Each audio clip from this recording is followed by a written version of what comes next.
All right, guys, so there's a situation going on where once again there are people trying to run cover for Sweet Baby Inc.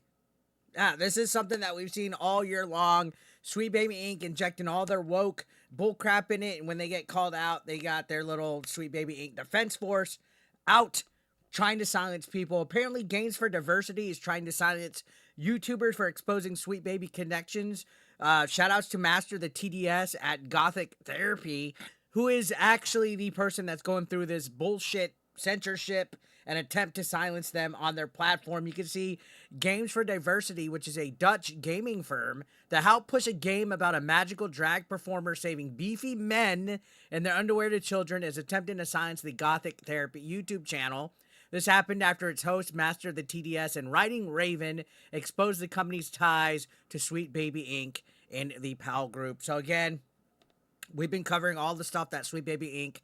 has been up to this year, which has been a lot of nefarious stuff, a lot of shady stuff that tries to push their woke ideologies, their narratives, everything into it. So there was a video 2 weeks ago that they published, I believe it was this one right here, saying Games for Diversity is exploiting kids with pride parades and game jams to force their DEI agenda into gaming. This is not about inclusivity. It's blatant manipulation and propaganda. It needs to stop.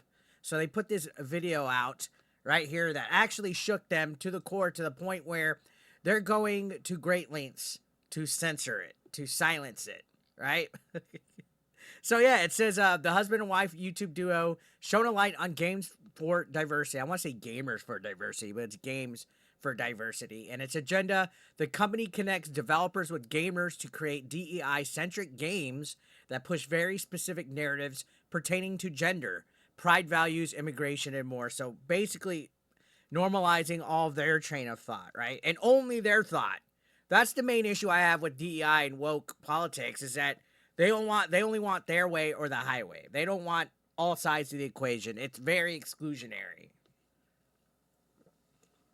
Now, this goes on to detail that it does this by holding game jams in which developers and gamers come together to compare thoughts and ideas before ultimately developing a game. One game it created and detailed in a publicly available video was a mobile side-scroller called Amanda Sparks in the Shade Forest. In this game, children were able to take on the role of drag performer Amanda Sparks to save her friends, some of which are scantily clad, burly men. So I guess bears, little bears in their little BDSM outfits. I don't fucking know. The game isn't rated for mature audiences, and it goes to great lengths to censor language so that it's not flagged as age-restricted content, which can mean only one thing: they're marketing to kids. So the thing is Master of TDS and his wife called it out as them targeting children, like literally targeting children with this woke propaganda here, this woke narrative. And I say leave the kids out of it, right? That's my main issue with it, is that they're trying to indoctrinate children, but God forbid we tell these kids to read a Bible, right? They want only their ideology spread, and that's why I have an issue with this crap, because this isn't normal for children. This is not normal for kids. So continuing on, it says the company was also revealed to have ties to Sweet Baby Inc. What a fucking surprise.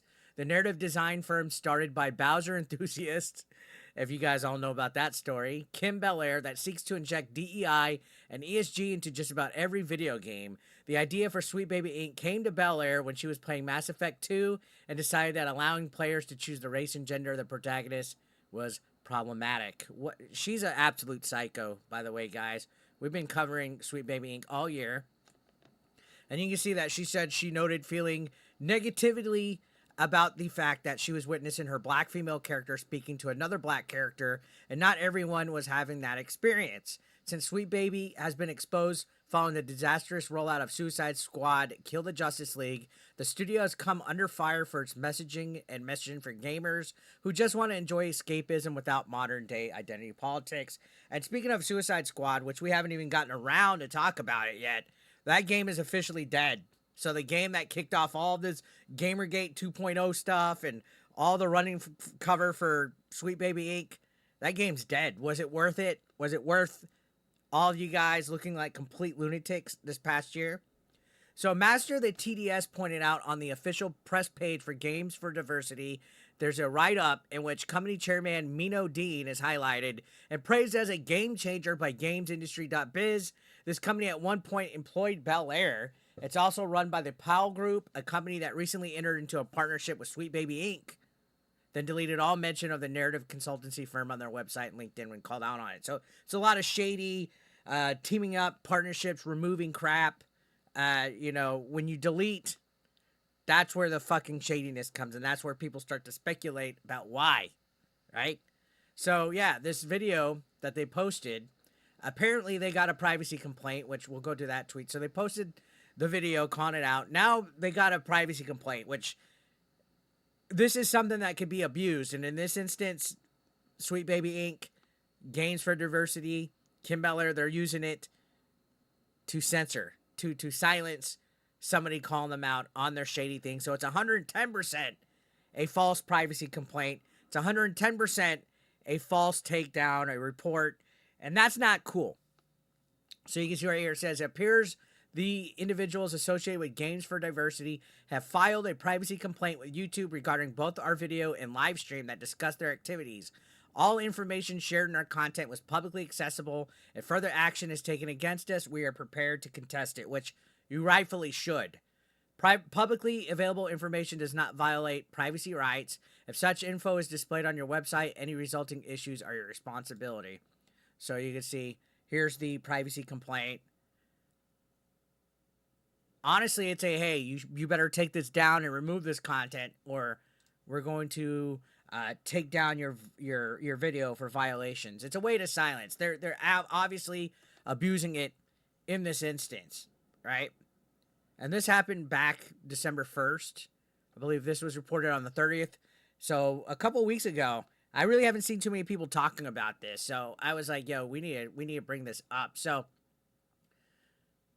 again, like I said, you can see Amanda Sparks, who's the drag queen tied to Games for Diversity, a company associated with Sweet Baby Inc., has responded to the criticisms raised by them and their wife about their game aimed at children. And you can see this is the individual that the game is actually based off. The main character says, these sick Americans who made a video denouncing my game made another one, and this time I'm not even going to engage because they're too crazy.